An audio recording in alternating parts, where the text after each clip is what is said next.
Salut à tous, c'est Ilyes, on se retrouve aujourd'hui pour une nouvelle vidéo. Francis Ngannou et Cyril Gane vont bientôt s'affronter, notre patience va bientôt payer puisque dans la nuit de samedi 22 janvier à 23 janvier en Californie aura lieu le combat principal entre ces deux protagonistes magnifiques de l'UFC 270. Il s'agit de la première défense de titre pour le Camerounais et puis de son côté, vous le savez, le champion intérimaire et français. Il s'agit de Cyril Gane, il tentera de dérober la ceinture à son ancien coéquipier. C'est vraiment le combat le plus important, j'ai envie de dire, de l'histoire du MMA français et francophone en général. Pour analyser ce combat extrêmement important, vous le savez, j'ai l'habitude de faire appel aux combattants de MMA belges que moi j'estime être le plus grand espoir chez nous en Belgique au niveau du MMA. Il s'agit bien sûr de Patrick Abiroras. Salut Patrick, comment tu vas ? Ça va bien, tout se passe bien. Et le plus grand, il y en a beaucoup qui sont déjà devant moi, mais en tout cas, on ira le plus haut, on ira chercher le plus haut, t'inquiète. Alors Patrick, si tu es ici, c'est bien sûr pour nous analyser ce combat magnifique entre Francis Ngannou et Cyril Gane. Francis Ngannou qu'on surnomme d'ailleurs le prédateur pour les raisons qu'on connaît, champion en titre des poids lourds, 19 combats, 16 victoires, dont 12 sur KO TKO, une montagne de muscles pour le résumer. Et puis de l'autre côté, on a bon gamin, Cyril Gane, invaincu en 10 combats, champion intérimaire de la catégorie alors qu'il a débuté finalement le MMA au niveau professionnel en 2018. C'est plutôt tardif. Il a une rapidité anormale aussi pour un combattant de son gabarit, plus de 110 kilos. Est-ce que selon toi, c'est le combat vraiment le plus intéressant de l'histoire de la catégorie des poids lourds à l'UFC en tout cas? On peut dire que c'est le combat le plus intéressant et le plus grand de par leur dernière domination. Tu vois, dans leur dernier combat, on voit vraiment que les dernières performances qu'ils ont mis dans la cage, c'était incroyable. Ce que les deux ont fait, vraiment séparés de chaque côté. On a deux strikers avec un style totalement différent, ce qui est vraiment rare. Souvent, on a des strikers qui se ressemblent un peu. Là, c'est vraiment deux styles différents, deux styles à part, deux mondes à part, deux personnalités à part, qui viennent en plus, entre guillemets, de la même enseigne, même si l'un est parti plus tard. Donc, vraiment là, je pense que, ouais, comme tu l'as dit plus tôt, c'est le plus gros combat de l'histoire du MMA français à l'UFC. Tu sais, ce combat, justement, il attire aussi souvent des personnes qui, peut-être, ne sont pas habituées à suivre le MMA de manière aussi assidue que toi et moi. Si tu devais présenter en détail Francis Ngannou, ses qualités, comment tu décrirais le champion en titre de la catégorie des heavyweights? Écoute, je ne vais pas le décrire avec ce que les gens ont l'habitude de parler. Donc, on ne va pas dire c'est juste un puncher et il met juste KO les gens parce que ce serait très réducteur. Il a la capacité à voir les ouvertures et de placer le coup au moment où il voit l'ouverture, ce qui est très difficile. Même si on sait qu'il y a des game plans avec les coachs et que c'est préparé souvent en fonction de l'adversaire, c'est autre chose dans un fight, de pouvoir placer le coup pour pouvoir éteindre une personne. En plus de ça, il est très bon que ce soit en attaque ou en défense. On l'a vu pas mal de fois quand l'adversaire brawl sur lui, venir contrer avec un crochet de l'espace et puis éteindre juste la personne vraiment de façon grandiose. Et puis même sa capacité à garder la tête froide.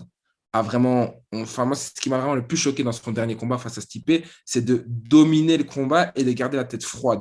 C'est-à-dire qu'il ne va pas s'exciter parce que la personne est touchée. Il va pas, là, maintenant, il garde la tête froide et il veut finir la personne. Et donc, c'est vraiment ces facultés-là, je pense, depuis ses facultés physiques, ses capacités physiques, il a encore hors du commun. Il fait 130 kilos, il est même plus lourd. Enfin, c'est rare qu'il y ait des poids lourds qui soient plus lourds que la limite en poids lourd. Donc, voilà, c'est une force de la nature. Et puis, en plus, sa combativité, mais ça, on ne peut pas être choqué de par sa vie, en fait. Je pense que sa vie, ça devient naturellement. Il a eu une vie très difficile. Rien que ce qu'il a vécu, je pense que c'est la cage, ça lui paraît tellement simple pour ce qu'il a traversé. Donc, je pense que la cage, ça lui paraît vraiment très, très simple. Donc, ça, je suis vraiment pas surpris. Mais c'est tous ces aspects-là qui font qu'il est champion qu'il est aujourd'hui. C'est vrai qu'il a une vie assez compliquée. Il est passé de migrant clandestin, SDF à Paris. Aujourd'hui, il est champion en titre de la catégorie des poids lourds à l'UFC. C'est une belle histoire. Et pour souligner aussi toutes les qualités dont tu as parlé, j'ai des statistiques plus précises, on va dire. Celle-là, elle vient de Fernand Lopez himself qui a compté les coups et les KO de Francis Ngannou. Apparemment, Francis, c'est un KO tous les 18 coups. Donc, d'après Fernand Lopez, 10 victoires sur KO TKO lors de ses 13 combats à l'UFC. Un peu plus de 7 minutes passées au total dans l'octogone sur ses 5 derniers combats. C'est-à-dire que c'est un combattant qui passe finalement très peu de temps dans un octogone parce qu'il a l'habitude d'éteindre ses adversaires. Alors ça, c'était pour Francis Ngannou. On va passer à Cyril Gane, bon gamin, le français. On a l'habitude de dire de lui finalement que c'est un combattant révolutionnaire, que c'est un véritable ovni dans la catégorie des poids lourds à l'UFC. Pour quelle raison, Patrick? De par son style, son style de fight, justement, on a vraiment l'archétype d'avoir un striker qui est totalement opposé. Ce qui fait que la façon dont Cyril domine ses fights, et on a l'impression qu'il n'est pas fatigué, donc il est vraiment léger, il a une légèreté dans la cage, et qu'on se dit même, il y a souvent cette phrase qui revient, il bouge comme un poids léger alors que c'est un heavyweight, mais c'est sa manière de gérer le rythme du combat. Il dirige où est-ce que le combat va aller. S'il veut que le combat reste debout, ça va rester debout. S'il veut t'amener au sol, il va t'amener au sol. S'il veut qu'on soit au centre, vous allez être au centre. S'il veut te mettre contre la cage et te mettre la pression, il va te mettre la pression. Donc, il dirige tout et il annule tes coups. Ça veut dire qu'il a cette manière de bouger du fait que tu frappes dans le vent. En fait, et les poids lourds ne sont pas habitués à ça. Donc, il a vraiment ce déplacement, ce jeu de jambes. Également, on peut parler aussi du fait que, pour moi, vraiment, Cyril, c'est comme un enfant dans un corps d'adulte. Il voit le MMA comme un jeu. La plupart des fighters, surtout en poids lourd, on sait que c'est un coup, ça peut t'éteindre, il y a de gros risques, etc. Lui, il a vraiment cette légèreté, en fait, où il est vraiment relâché parce qu'il a zéro pression. Il le dit lui-même dans une interview, si je me fais mettre KO, bah, c'est mon métier. Il ne voit pas ça, ça ne va pas l'affecter. Il ne voit pas ça comme vraiment une grosse perte. Il a vraiment cette légèreté. Cette légèreté, on le voit sur son visage, il n'est pas stressé, il n'est pas crispé. On sait très bien qu'il y a beaucoup de combattants à l'entraînement qui sont extrêmement bons, mais après dans la cage, avec le facteur stress, etc., ben, ils sont moins bons. Lui, il est au kiff-kiff. Franchement, je ne serais pas surpris de le voir kiff-kiff. De part, en plus, j'ai déjà été au MMA Factory, je l'ai vu tourner et franchement, c'est quelque chose.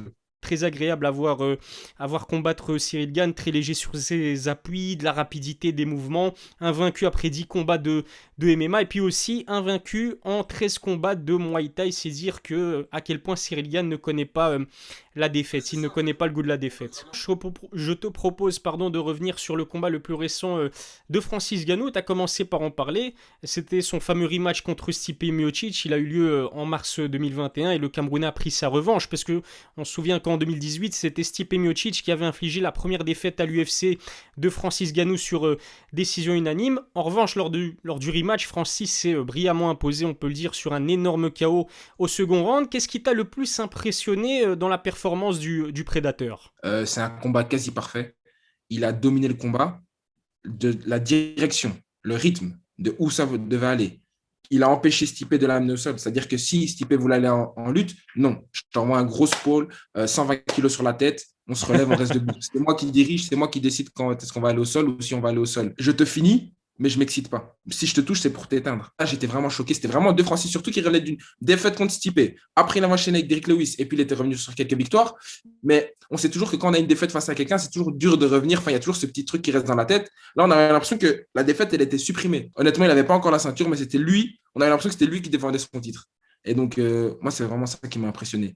Le fait qu'il soit maître du combat, du début à la fin. Ils sont venus avec un game plan préparé, ils sont venus prêts, et lui, il a juste exécuté. C'était d'une froideur et vraiment d'une efficacité qui fait peur, en fait. Ouais, vraiment, il était très discipliné, et ça lui a valu donc de prendre sa revanche face à Stipe Miocic, que beaucoup considèrent à juste titre d'ailleurs comme le meilleur heavyweight de l'histoire de l'UFC. De son côté, Cyril Gane, lui, son dernier combat, ça lui a permis de devenir champion intérimaire. C'était face à Derrick Lewis, il l'a tout simplement surclassé pour devenir champion intérimaire. Il s'est imposé sur KO technique à la troisième reprise, c'était l'été dernier en juillet si je me souviens bien. Tu parlais d'une masterclass côté Francis Ngannou, on peut dire la même chose pour Cyril Gane contre Derrick Lewis. Bien sûr, on peut vraiment dire la même chose. Après, c'est faire un raccourci très très rapide et dangereux de comparer Derrick Lewis à Francis Ngannou. Ce que j'ai vu beaucoup, en fait. Derrick Lewis, okay, c'est un gros puncher. Francis Ngannou, ils ont tous les deux du punch, mais les deux l'utilisent d'une manière totalement différente. Derrick Lewis, le punch est sa seule arme. Si ça ne marche pas, il est vite à court d'armes. Donc, il ne travaille pas trop son sol. Dire sa lutte aussi, voilà, c'est... Derrick Lewis, ça va plus être de l'instinct après. Mais je veux dire, il a vraiment une arme. Et avoir une seule arme face à Cyril Gane, ben voilà. Et en plus, si c'est debout, s'il annule ton arme, c'est fini. Et là, c'est ce qu'on a vu en fait. Il a juste complètement supprimé cette arme. Il a juste supprimé cette arme. Et Derrick Lewis ne savait rien faire. C'est un peu trop rapide de comparer Derrick Lewis avec Francis Ngannou. Mais bien sûr que la victoire de Cyril Gane, c'était un contrôle, une domination complète.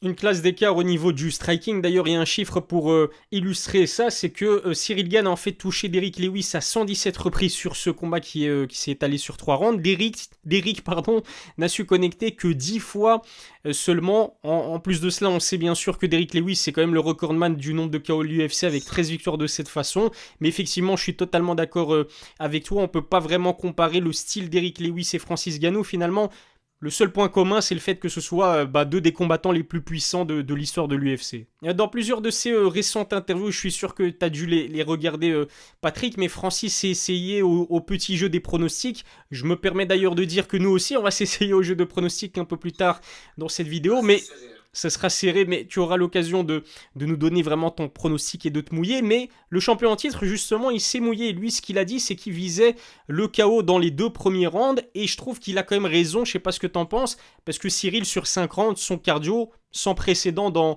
la catégorie des poids lourds. Cyril, il est capable de gérer le rythme du combat. C'est pour ça qu'il est capable de faire 10 rounds. Parce que c'est lui qui dirige un peu le combat. Là, on va avoir en face de lui quelqu'un qui lui aussi est capable de gérer le rythme et la direction du combat. Donc, il y en a un qui gère le rythme, il y en a un qui gère la direction. Donc, on va voir maintenant, ça va être un peu une bataille au centre pour voir qui va prendre le dessus déjà l'un sur l'autre. Moi, personnellement, je verrais plus dans le troisième. Pourquoi? Parce que dans le premier et deuxième round, c'est deux personnes qui se sont déjà connues, qui ont déjà fait des sparring ensemble. Donc, souvent, dans un combat, ce qui se passe, c'est quoi dans une préparation de combat? Il y a le facteur inconnu. On ne connaît pas l'adversaire. Donc, on essaye de prendre des sparring partenaires pour qu'ils essayent de reproduire un maximum et copier un maximum le style, même si on sait que ce ne sera jamais pareil. Et ils essaient de copier les réactions, mais ce ne sera jamais pareil parce que ce n'est pas la personne en question. Mais là, ils se sont déjà affrontés en sparring plusieurs fois, ils se sont entraînés ensemble. Donc, ils se connaissent un minimum et ils savent un minimum ce qui marche et ce qui ne marche pas. Dans les 2 premiers rounds, je pense que Cyril fera un maximum attention. Un maximum. Il sera hyper prudent, il aura toujours sa garde levée, il essaiera de ne pas se faire connecter. Et même si le coup arrive, placer sa tête de manière à que ce ne soit pas le menton qui prenne et limiter les dégâts. Mais justement, après les 2 premiers rounds, quand il y a 10 minutes de fatigue qui sont déjà arrivées, les réactions sont plus lentes. Donc, on est moins prudent. La garde baisse un peu parfois, on fait quelques erreurs. Et c'est là qu'Ngannou va prendre des ouvertures. Et c'est là qu'il va connecter comme il peut le faire. Donc, moi, je verrais plus dans un début de troisième round. T'as pas l'impression, parce que c'est ce que je vois souvent passer dans les commentaires, mais t'as pas l'impression que justement à partir du 3e round, au niveau du cardio de Francis, ça va justement être plus compliqué de toucher parce qu'on risque de le voir plus fatigué? Il faut voir en fait c'est qui va diriger. Si maintenant Cyril Gane impose son rythme à Francis Ngannou, bien sûr, il ne va pas suivre son rythme. Bien sûr, il ne pourra pas envoyer 117 coups dans un combat. C'est pas faisable, surtout avec la force de frappe qu'il envoie, ce ne sera pas faisable. Par contre, si c'est Francis Ngannou qui dirige la direction du combat et qui veut que le rythme soit posé, là, ce sera différent. Donc, c'est vraiment en fait une bataille et voir qui dominera qui. Pour Cyril Gane, certaines critiques disent que finalement, pour un heavyweight, il ne cogne pas assez fort. 10 victoires donc sur 10 combats, mais seulement 4 sur KO, TKO. Est-ce que pour toi, Cyril ne peut finalement s'imposer que sur décision, En fait, le problème avec Cyril, c'est que les gens, on va dire le grand public, parce que je pense que la plupart du public plus concerné le sait, mais le grand public oublie parfois que parce que Cyril a ce style de combat, cette légèreté dans la cage, enfin ce semblant de légèreté, parce qu'il frappe, ils oublient que c'est un poids lourd. N'importe quel poids lourd est capable d'éteindre n'importe quel poids lourd. Ils font plus de 100 kilos. Une droite sur un menton connecté, tu dors. On oublie que Cyril, il fait quand même 110 kilos. 110 kilos, il est athlétique, il est musclé, il est précis, il va vite. Je pense qu'il a envie aussi de choquer un peu les gens. Maintenant, Cyril, je pense qu'il a envie de prendre des risques et c'est ce qu'on lui reprochait avant. Mais maintenant, il a envie de prendre des risques. Il a envie de montrer aux gens que voilà, il est là et il peut être un champion, il peut prendre des risques, il peut faire vraiment lever les foules et pas juste combattre et dominer le combat. On connaît aussi les tensions grandissant depuis plusieurs mois maintenant, justement, entre Fernand Lopez et Francis Ngannou. Dès qu'ils en ont l'occasion, l'un comme l'autre, se lancent des pics, j'ai envie de dire, par des interviews interposées. On sait que le premier, Francis Ngannou, reproche à son ancien coach Fernand Lopez de vouloir trop prendre de la lumière. Et puis en ce qui concerne Fernand, il trouve que Francis est devenu une personne ingrate, ou en tout cas pas reconnaissante de tout ce qu'il a pu lui apporter. Qu'est-ce que tu penses, toi, de cette rancœur entre deux hommes qui se connaissaient, qui s'appréciaient autant il y a quelques années? Écoute, moi, j'ai pas envie de rentrer dans le personnel, surtout que je suis déjà allé m'entraîner là-bas. Et donc, moi, les gens sont toujours très bien comportés avec moi. Je pense qu'il y a aussi des histoires et des vérités qui, eux deux, savent et que nous, on ne sait pas. Donc, c'est très difficile de prendre une position, de dire, moi, je prends le parti de lui et moi, je prends le parti de tel. Tout ce que je peux dire, c'est que je trouve ça vraiment extrêmement dommage.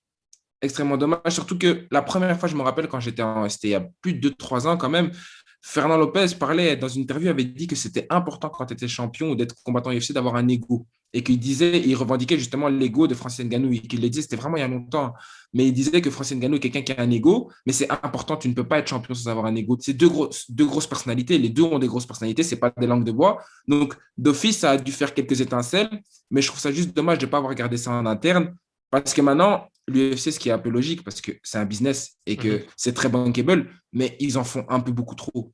Enfin, je veux dire, ça commence à devenir trop quand on sait qu'il est possible qu'ils aient fait exprès que Ngannou passe par ce couloir en sachant bien que Cyril était là et que quelqu'un travaille à l'UFC et doit sortir son téléphone à chaque moment qu'il se passe un truc. Et donc, il a sorti son téléphone, il a filmé, ils ont mis ça.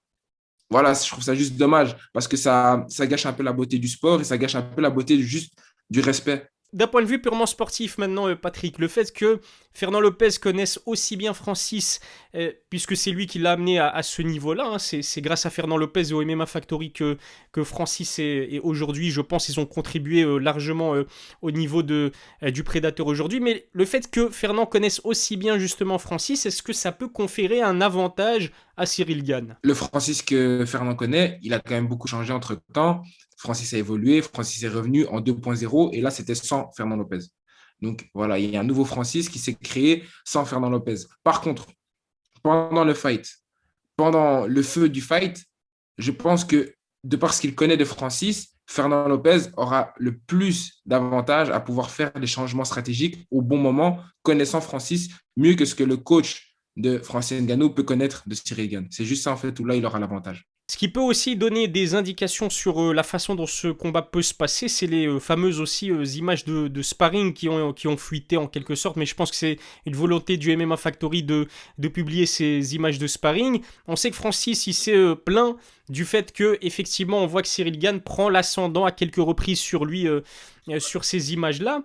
Est-ce que tu as vu ces images justement et quels enseignements on peut tirer peut-être s'il y a des enseignements à tirer de ces vidéos de sparring entre Francis Ngannou et Cyril Gane il y a quelques années? C'est pas très représentatif. Tu es un jour avec, tu es un jour sans. On ne sait pas ce que l'autre il fait. Peut-être qu'il cut, peut-être il est en régime, il est en diète. L'autre, il est rempli, il est full de nourriture, il est full de puissance. Dans ces vidéos-là, on voit Francis avec un style passif. Mais il faut comprendre aussi que le style de fight de Francis, s'il doit exploser comme ça à chaque entraînement, il n'a plus de sparring partner. S'il commence à éteindre tout le monde à la salle, comment il va s'entraîner avec qui? Donc, je pense aussi que Francis est obligé de mettre un gros frein quand il s'entraîne, parce qu'il ne peut pas exploser de la même manière qu'il combat. Vu son style, je ne peux pas en prendre en compte parce que c'est des sparring partners et qui sont dans la même team. Et qu'on sait très bien que quand tu es dans la même team, tu ne vas pas non plus arracher la tête de ton partenaire. Peut-être que toi, quand tu fights, ben, on le sait très bien, il y en a un, il prépare un fight, il est dans une semaine son fight, mais le partenaire, il va essayer de laisser l'autre des fois prendre l'ascendant pour que psychologiquement, il se sente bien. Aussi, psychologiquement, il se dit, il est dans le bon, il est prêt pour son fight. Donc voilà, il y a tous ces aspects-là et on ne le sait pas. Donc pour moi, prendre juste ça et se dire, voilà, ils ont déjà fait des sparring ensemble, Cyril Gane domine Francis, non, non, il ne faut pas prendre non plus trop des... Enfin, c'est encore des gros raccourcis. Qui est-ce que tu vois gagnant finalement après tout ce qu'on a dit entre Francis Ngannou, le champion en titre de cette catégorie des heavyweights, et Cyril Gane, le champion intérimaire? J'ai vraiment, mais vraiment aucune idée. C'est-à-dire qu'avec tout ce que j'ai dit, je me rends compte que le fight peut aller autant à l'un, autant à l'autre. Il y a tellement de facteurs. En fait, ça dépend vraiment. J'attends de voir vraiment les premiers échanges et voir qui est-ce qui va sortir dominant de ça. Et je me dis, OK, peut-être que là, on a peut-être droit à un nouveau champion. Ou OK, peut-être que là, end still. Honnêtement, tout ce que je peux me dire, c'est que moi, j'ai le cœur qui va avec Francis Ngannou pour il éteigne un peu les détraqueurs et qu'il taise un peu tout le monde. Voilà, pour l'histoire, ça serait beau pour Cyril aussi, premier champion français à l'UFC, champion vraiment incontesté. Donc là, mon cœur va avec Francis Ngannou juste pour son histoire. Et là, je pense que si il bat Cyril, il y a très peu de personnes qui vont venir parler sur Francis Ngannou parce qu'il aura battu Stipe Miocic et Cyril d'affilée. Voilà. Je pense que franchement, si Francis n'arrive pas à mettre Cyril KO dans les premières reprises, le quatrième et surtout le cinquième round en connaissant le rythme imposé par Cyril, ça risque d'être difficile pour lui. Donc voilà. Pour moi, j'irai soit de Francis Ngannou sur KO dans les trois premiers rounds, ou alors Cyril Gane sur TKO dans le quatrième ou cinquième round. Voilà pour notre analyse et donc nos pronostics sur ce combat principal de l'UFC 270 entre Francis Ngannou, le prédateur, champion en titre, et donc Cyril Gane, bon gamin, champion intérimaire. Ce combat est tout simplement exceptionnel, le combat le plus important de l'histoire du MMA français et du MMA francophone. Patrick, je te remercie énormément pour ton analyse. Est-ce que tu as peut-être un message pour conclure cette vidéo et pour remercier les personnes qui vont nous suivre? C'est toujours un plaisir d'être là. Ça faisait un bon moment qu'on ne fightait pas. On a eu une longue préparation de 5 mois. J'ai été sélectionné pour représenter la Belgique au championnat du monde IMMAF. C'est les championnats du monde, c'est à Abu Dhabi. C'est un coût aussi. Et malheureusement, la fédération belge ne supporte pas ici les athlètes parce qu'il y a des manques de sponsors, etc. Donc, le MMA n'est pas encore reconnu assez haut en Belgique. Donc, s'il y a des gens qui veulent y aider, ou ne serait-ce que faire un geste, ou juste un partage, ou ce que vous voulez, franchement, c'est avec grand plaisir. Je le prendrai vraiment, ça fera chaud au cœur. Donc, le lien, je pense, il sera en dessous dans la description. Donc, ceux qui veulent y contribuer avec grand plaisir. Et de toute manière, on y va. Et là, c'est Grand Line, comme je l'ai dit à Elias, on y va pour rentrer avec quelque chose. Comme ça, voilà. On ne veut pas parler trop, mais on va faire le travail. On te souhaite beaucoup de réussite en tout cas. Et effectivement, si vous voulez soutenir Patrick et son équipe pour ces fameux championnats, eh bien, je mettrai les liens dans la description. Vous pouvez faire les dons que vous voulez et le soutenir. Aussi le soutenir psychologiquement et lui envoyer des messages de soutien. Je mettrai également le lien vers son compte Instagram. Ça fait toujours plaisir. Écoute, Patrick, je te souhaite énormément de succès. Merci beaucoup pour cette analyse qui était brillante. Et on se donne rendez-vous très vite pour une nouvelle vidéo. Ciao, ciao.